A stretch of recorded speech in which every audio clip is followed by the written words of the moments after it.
একবার দ্বারকায় আমি এবং আমার বন্ধু নারদমণি আলোচনা করছিলাম। নারদ মণি জানালেন যে এক রাজা ছিলেন খুব অহংকারী। তিনি ভাবতেন যে তার চেয়ে বড় আর কেউ নেই। নারদমণি আমাকে এই বিষয়টি নিয়ে পরামর্শ করতে বললেন। আমি মুচকে হেসে বললাম, নারদ, অহংকারের পতন অবশ্যম্ভাবী। আমি তোমাকে একটি গল্প বলি। একসময় এক রাজা ছিলেন খুবই শক্তিশালী এবং ক্ষমতাবান। তিনি ভাবতেন যে তার চেয়ে বড় আর কেউ নেই।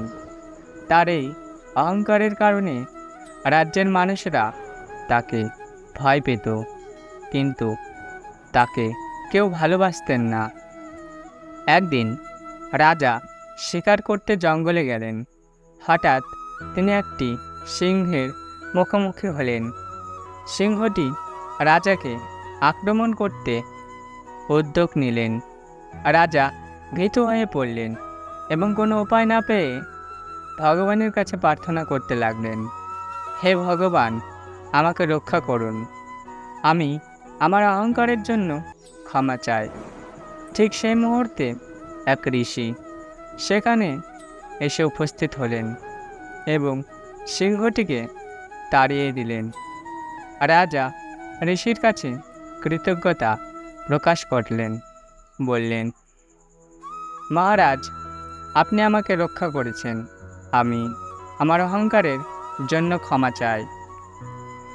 ঋষি মুচকে এসে বললেন, রাজা, অহংকার পতনের কারণ। যখনই তুমি ভাববে যে তুমি সবার চেয়ে বড়, তখন তুমি পতনের মুখে পড়বে। নিজের ক্ষমতা এবং সম্পদ নিয়ে অহংকার করো না। সব কিছুই ভগবানের দান। রাজা ঋষির উপদেশ মেনে চললেন এবং নিজের অহংকার ত্যাগ করলেন। তিনি উপলব্ধি করলেন যে ক্ষমতা এবং সম্পদ কিছুদিনের জন্য থাকে, কিন্তু বিনম্রতা এবং নম্রতা চিরস্থায়ী।